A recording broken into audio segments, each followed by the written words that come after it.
人生到底要花多少时间在庆礼啊？夜市就是要边走边吃，没有教养的两个台湾人。欢迎来到海文队，我是喜娜，我是台湾妞。我们今天要来分享一个文化面的单元。今天要来分享的单元呢是台韩习惯大不同，耶！因为呢，我们两个毕竟已经出社会一段时间了，这次写的内容呢有分两个部分，一个就是我们现在住在这边看到一些身为主妇、身为太太，然后就是看到一些生活习惯跟社会面的，然后另外一部分呢是我们的小编现在在韩国大学生，他看到了一些韩国大学、韩国的学生习惯跟台湾学生习惯比较不一样的地方，所以我觉得先来讲学校的生活面。第一个呢是韩国的大学没有钟声。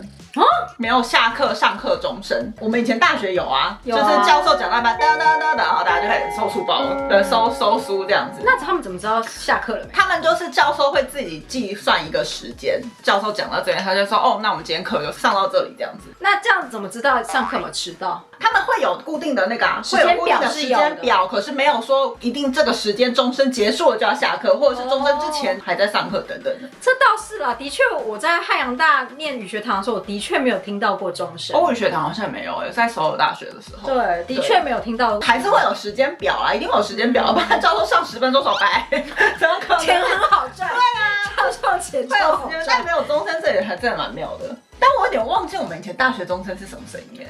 辅大应该是吗？当当当当，还是就是噔噔，还是哔这样子的？怎么可能呢？就是一个铃的声音呢？我有点忘记了耶，大家可以11。我们大学毕业大概是没有人想知道啦，不要自己讲，不要自己报。再来呢是一个比较不一样的是学校的图书馆，台湾的图书馆是不可以带任何的食物跟饮料的，但是可以带水，台湾图书馆这样。但是韩国的呢是它会有设立一小个区域让你吃东西，让你喝饮料。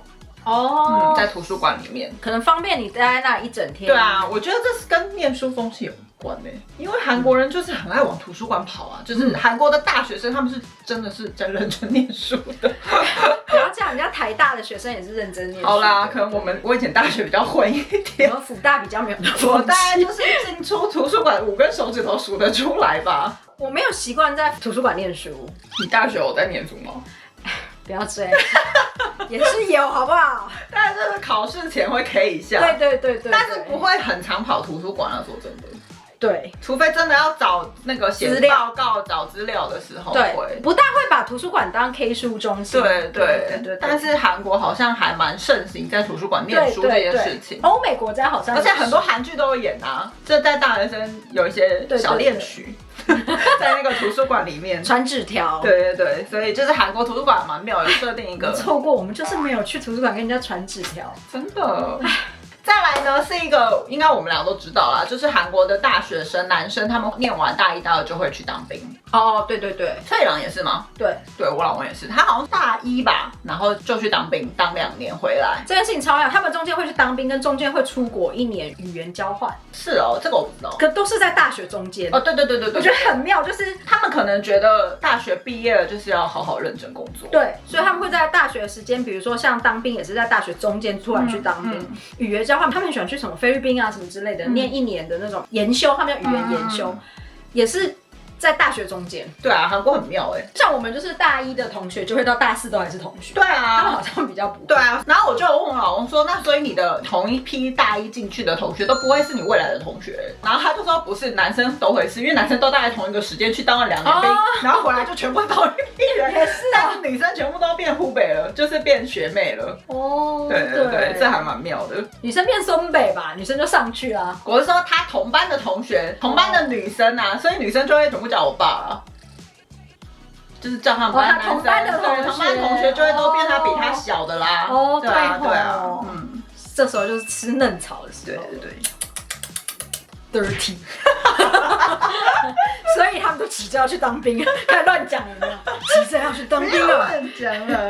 台湾这边的话，大家比较知道台湾的当兵的状况。现在当兵是4个月，台湾基本上大部分的状况是大学毕业了之后才一起去当兵，这跟韩国的状况比较不太一样。再一个呢，是我自己比较好奇的是，韩国的学校都会有设立食堂，这个你知道对不对？我现在说的不是大学生，因为台湾大学也有食堂，这个我知道。但是韩国是从小学、国中、高中，他们都是会有一个可以吃饭的学生餐厅，对，会有营养午餐，然后就是会大家拿着铁盘，然后去那边打菜。这我觉得跟台湾比较不太一样。对，而且我觉得这点很酷，所有的韩剧故事都发生在没错，眉来眼去啊，没错，或是王大，对，因为这拿着餐盘被绊倒啊什么的，对，就是那一类的。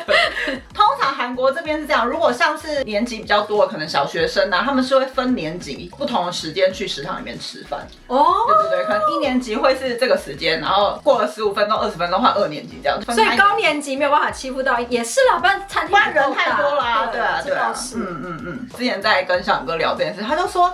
你们都在教室里面吃饭，你们的书桌不会有菜味吗？到底是在吃的要多留啊？他们说教室不会有蟑螂吗？教室怎么可以有食物？原来我们教室有蟑螂跟老鼠，是因为这样是不是？少在那边教室里面有蟑螂跟老鼠，是因为大家喜欢去福利社买东西，吃完就会放在抽屉里呀，对啊。但是我真的是没有想过，你看我们中午吃完，然后又趴在桌上睡觉。我觉得还好啊，怎么了吗？但有食堂真的是还不错我觉得有食堂不错，对啊，可是我觉得有食堂会比较像是一个社交场合对，你说大家可以聊天，然后我觉得还不错啊。所以郎是对于我们以前大家好像国中开始有营养午餐，可是我们那时候营养午餐是业者会把餐点放1楼，然后我们就有值日生会下去搬餐点搬上来嘛。所以郎就说怎么会让你们从事这么危险的事情？你说搬菜吗？对，然后说打翻烫到要算谁？真的耶，这倒是没有想到因为那个国中啊，觉得已经蛮有自理能力的。可是台湾现在好像也是打菜的还是同学们在处理。对啊，但是韩国这边是会有专门的阿朱玛阿姨们会在那边打菜，而且他们是有附厨房，就在对，厨房在学校里面。对啊，这跟台湾比较蛮不一样的。再来呢，这个其实学校面也算，生活面也算，就是韩国人很爱打招呼，而且打招呼是要敬礼，尤其在学校看到教授跟老师要这样子敬礼。哦，对，但台湾就。你知道崔建宝他就是回台湾一阵子之后，我们就会说，跟叔叔阿姨说好啊，你跟他叔叔嗨，他就会这样子，所以他现在都不会敬礼了啊，对吼，对啊，他现在都是这样子，我就会说你跟老师안녕하세요 인사해야지，然后他就茫然，你知道吗？那是什么东西？他本来在谐音教导之下，很爱在家打招呼的，他现在不会，因为他回台湾一趟都是这样子了，所以现在交给老师。我们比较洋派一点。对啊，我就想比较洋派一点，就看老师那边怎么处理吧，看老师要怎么教他。最近有听到老师会说陪口音莎，肚脐敬礼。对，反正我们的小编说他就是之前在台湾学校教授也说，老师好，教授好，不太会这样子。但是他可能在学校的时候，现在在韩国的大学，每一个人看到教授就会立刻这样，他就会想要发生什么事。那所以教授他走在路上的时候，是一路上面都会有人在跟他敬礼？应该是吧，我觉得就像韩国的 CEO 啊，公司行号里面是这样。那因为 CEO 只会有一个啊，教授会有好多个没有，可是 CEO 旗下的主管也会好多个啊。你看到主管就是要这样啊。人生到底要花多少时间在敬礼啊？走去倒个咖啡，本来5分钟之内可以解决的事情，都要变8分钟。我觉得敬3分钟拿来敬礼。敬礼这件事情蛮烦，而且敬礼这件事情，小冉给我有问过，他都说，所以台湾人都完全不敬礼的吗？然后我就说，对，我没有想到我人生哪一个时刻需要敬，只有我在日商的时候碰到日商，只有上课的时候站起来，起立，立正，老师敬礼。老师，现在还会吗？现在不知道会不会，留言一下。现在的国高生不知道还有没有就是起立敬礼，我觉得不会有了耶，这感觉好儒家哦，不知道有没有。对，反正呢，这个是韩国还蛮正常的一个打招呼的方式。我们在很多长辈眼里一定看起来还没有教养。对啊，一定是啊。看见宝老师，你想到妈妈竟然没有教他怎么打招呼，对，没有教养的2个台湾人。这边以上呢是学校的部分，然后接下来我们2个比较详尽的生活面的部分。第一个呢，地铁上面呢，韩国地铁上面会有一个妇女座位，或者是孕妇优先座位，上面会有个粉红色的标示，这个台湾比较没有这个是近几年才有，大概可能实行了5年之类吧，就是我不确定，但是是我刚到韩国是没有的。哦，你刚到韩国没有，对，那真的是这几年呢。但我也是很常碰到有人坐在那个孕妇位，然后前面有个孕妇不让坐的。我其实蛮少碰到的，但我知道有的。我之前孕妇的时候就这样啊，我就站在那个前面，没有人要让座啊。真的，我就会叫他起来。你说拿那个牌子就有，我那时候把包包拉到前面给他，故意那个牌子那样的，没有人要理我，想说好哦，默默再退回去。还是他从后面拉上另外一把，上面也是有牌子，就你这样，然后他就这样，他是一个学生，好不好？对不起，有月经来的人都有生产能力。对，反正呢，这个跟台湾捷运比较不太一样。台湾捷运是有设那个博爱座，跟有那个夜间妇女专用车厢，跟韩国这边比较不太一样的。再来还有个台湾的捷运是完全不可以吃东西的，是禁止的。韩国这边没有规定说不可以吃东西，但是大家也不会在上面吃东西。可我觉得大家不在上面吃东西，是因为就很危险。对啊，但是韩国是没有规定不能吃的。我觉得跟日本蛮像的。韩国最近是有规定不能拿饮料上车，怕打翻。公车也是，对，公车疫情后最近不能拿饮料。对，这个还蛮妙的。应该是说韩国的地铁上没有规定不能吃东西，但大家偶尔可能会吃一些饼干啊、糖果啊那些是没有问题的，但是台湾是完全不行的。对。然后这件事也很好笑。我记得我来韩国啊住久了习惯以后，我回台湾坐捷运的时候，然后进站了以后就开水。是我也是，我是想要喝水而已啦，我就在那边开，然后我朋友就默默按着说不要这样。你知道我之前是带着小宇哥回台湾的时候，他已经喝了一口水，然后我就这样看着他，就说不喂，然后我就说现在不能喝水。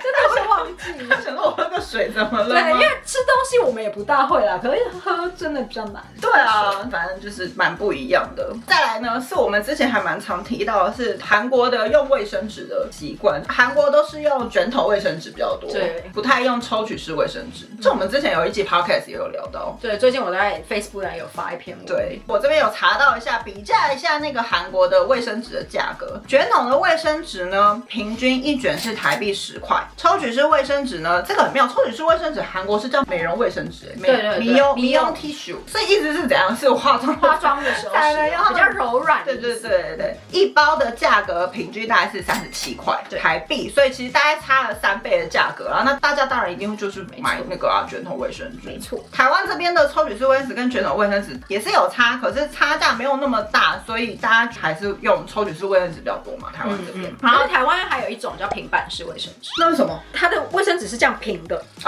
对，也是放在厕所。好像蛮多人厕所会用平板卫生纸。对，我们家是用平板。韩国完全没有平板卫生纸。对耶。对，我台湾家是完全没有卷筒卫生纸。你台湾家有在用卷筒吗？没有我们家全部是抽取式。对啊，我台湾是厕所是用平板卫生纸，卷筒是卫生纸，只有在公司的大楼里面会用那种大量的卷筒那种，或者是公厕。所以刚来韩国的时候，这个我蛮不习惯，就会觉得你们居然用厕所用的卫生纸。可是在日本是用卷筒式啊，就厕所。对，厕所是。然后还有一个是韩国的卫生纸基本上都是冲马桶。可是这件事情也是近几的问题，没有，也是近几年的事情。我刚来韩国的那几年的时候，我是10年来的嘛，我那时候的大概前5年左右吧，卫生纸是全部要丢垃圾桶，垃圾桶就会堆积如山这样子。然后台湾那时候是已经冲马桶了。是哦，我来韩国的时候，台湾是冲马桶，韩国是不能冲马桶。而且他们会到处贴标语说请不要冲马桶。真的哦。台湾有冲马桶吗？我们家到现在还是丢垃圾桶。哈，我们家冲马桶没有就是管线的问题啊。有的那个公寓老旧管线没办法吸收那个卫生纸啊。哈，我们家是冲马桶。没有我们家一直都是丢垃圾桶啊，真的哦。而且台湾其实到现在还是很多公司是有垃圾桶的，对，不是冲马桶的，对。但是韩国基本上他们开始改版变成说你要丢马桶这件事情，我觉得非常的统一，它就是在迅速执行。对，他在某一个时间点开始就迅速的全部在宣导说，请丢马桶、冲马桶，然后卫生用品像卫生棉啊等等的，请放在旁边的收纳盒什么的。这件事情改的蛮瞬间的，大概可能旅行可能7、8年吗？对，那刚好是我来之后全部我看到的几乎全部都是丢马桶。对，我觉得这个很方便的是，因为卫生纸丢垃圾桶味道其实还蛮重，而且台湾天气又很湿热，而且有的厕所很窄，你就会跟垃圾桶距离有点近。对，但是韩国就是基本上像女性的用品，它就是会有一个小小的桶子放在一个角落这样子，对啊。再来一个是比较偏祭祀类的，就是韩国人吃饭通常都会放一碗白饭跟汤嘛，吃饭的时候汤碗是放在右边的，可是祭祀的时候是刚好相反，所以放的位置就是要注意一下。这我反而不知道，我只知道汤匙跟筷子，汤匙要放在右边，但是祭祀的时候是反过来。那看来应该就是汤匙是跟着汤的。对啊，它就是一组要放到左边祭祀的时候。对啊，因为我们家我常常白饭，我不会就哎呦。安的呢，觉得不吉利，不吉利，盘的都会呢。我倒是不会被讲，可是他会直接动哦。我不会叫我换过来，他会直接手伸过去就帮我换。但我后来就是习惯吃饭的时候舀汤是这一只，我就记得，我觉得这一只吃饭的时候，但我都会觉得汤碗离我很远，离你很远，为什么？就会变成要这样子啊。没有办法在正前方吃。这倒是这个还蛮妙的。再来呢是边走边吃的文化，我觉得台湾是因为小摊贩很多，所以大家很习惯边走边吃，所以我觉得韩国人好像比较多，大家都是吃完再行动，很少有在路上看到有人在边吃东西的。但我参考数据量有点低，是因为韩国路边摊真的太少了。对，所以韩国的路边摊实在太少了，所以你要说韩国人真的不边走边吃，还是因为根本没有什么路边摊让他们边走边吃。但是我觉得他们很妙的是，他们连便利商店买一个三角饭团，他们也是会在便利商店门口吃完再走。对，我们之前好像有去吃过那种餐车的，他们会设一个餐饮区，他们会在那一区吃完。对，韩国人不太边走边吃，所以我在台湾每次边走边吃鸡排，我老公都会想说，你可不可以不要边走边吃啊？夜市就是要边走边吃，而且夜市就是要吃，是不是？吃这个。对，就是手里拿着鸡排，然后去买珍珠奶茶，这不就是真谛呀？糟糕，我们就是夜市，台湾人真的是没教养。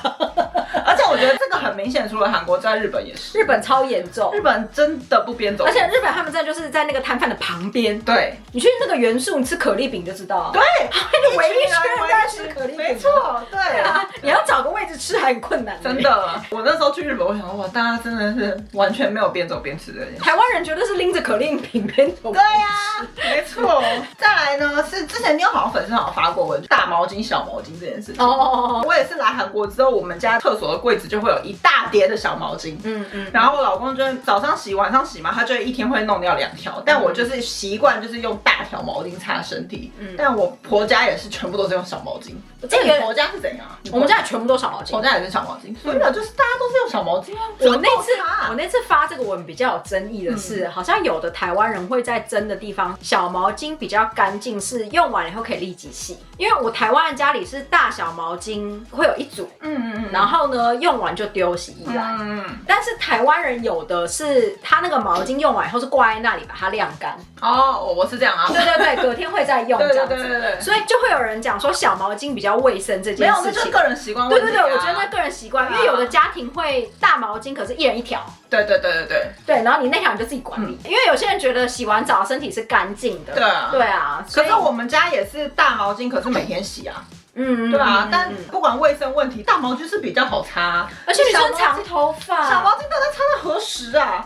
我是小毛巾，我用的是还算习惯，我唯一不习惯就是我长头发，因为我头发包完了以后，那个会露在外面，因为毛巾太短了。对，我是身体比较面积比较大，这倒是小毛巾真的擦好久，你看大毛巾秀一下就好了，到底为什么要用小毛巾？这倒是，而且我觉得大毛巾还可以裹着。我觉得最妙的是，我即使在我们韩国家买了大毛巾，我老公还是只用小毛巾就用习惯，韩国人真的只用小毛巾，他就用习惯了。而且我跟你们讲啊，你们去三温暖的时候，我觉得比较好笑的是，一个人就是给2条毛巾，那个才真的不够用嘞。对，因为你包头发呢，又要擦身体，2条毛巾真的不够用。可是我觉得有的商人会给大毛巾啊。不会，都是小的，是不是？对，男生的毛巾可以无限取用，女生就是只给2条。为什么？我不知道，这有什么奇怪的规定啊？所以女生长头发2条毛巾真的是不知道可以干嘛。对啊，这真的是蛮烦的。这个还跟台湾蛮不一样的。再来呢，好像妞之前有讲过，就是韩国的餐厅店家通常都是用不锈钢筷子。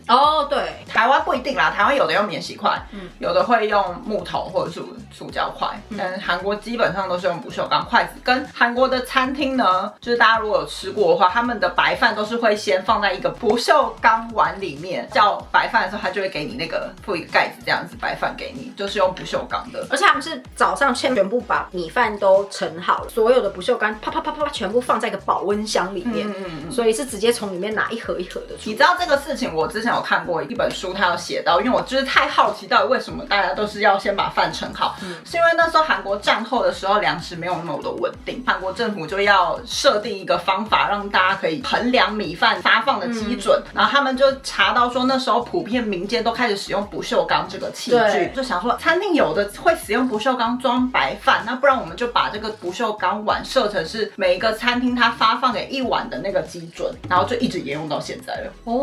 然后因为每个商家都会想说事先就煮好一锅饭，然后每天早上就放，除了可以节省说中午放饭的时候还要在那边盛饭的时间，然后又可以计算政府给的那个基准，所以才会放了多少。对，所以才会沿用到现在。我那时候看到书里面也是在讲说，那个钢块发展其实也是战后的时候，对，就讲那时候钢正好大量的在使用这样子，所以他们使用钢块，就是因为钢块比木块来的容易保存，对，跟使用跟流传，跟它好携带嘛，就是轻薄可以带在身上这样子，然后跟不容易坏，就算它掉在地上了，它也不会烂掉，可以被捡走再拿去用，对之类的。所以那时候战后的时候，对于钢块的普遍的发展也有很大的帮助，然后就用到现在。而且不锈钢之前其实大家如果有看过韩国的泡面锅的话，它是一个叫做耐酸铝的材料，然后不锈钢出现之前，韩国大量都是用那个耐酸铝，可是耐酸铝我们现在也知道它就是会释放化学物质嘛，所以这个传闻开始出现了之后，民间就开始想说，如果化学物质我们是不是要换一个好，所以就开始有不锈钢的进来，然后最后韩国就是全面就是不锈钢化。对，这个是有查到一些科普小知识。好。以上就是跟大家分享的这几个目前观察到的韩国跟台湾生活面还有学校面比较不一样的地方，分享给大家喽。如果你喜欢我们的分享的话，记得订阅我们的频道嗨了贝。或者是大家有什么想要看的一些文化面的东西，也可以留言给我们。下次见喽，我是喜娜，我是台湾妞，拜拜。这个你有，我这个那个，你小姐。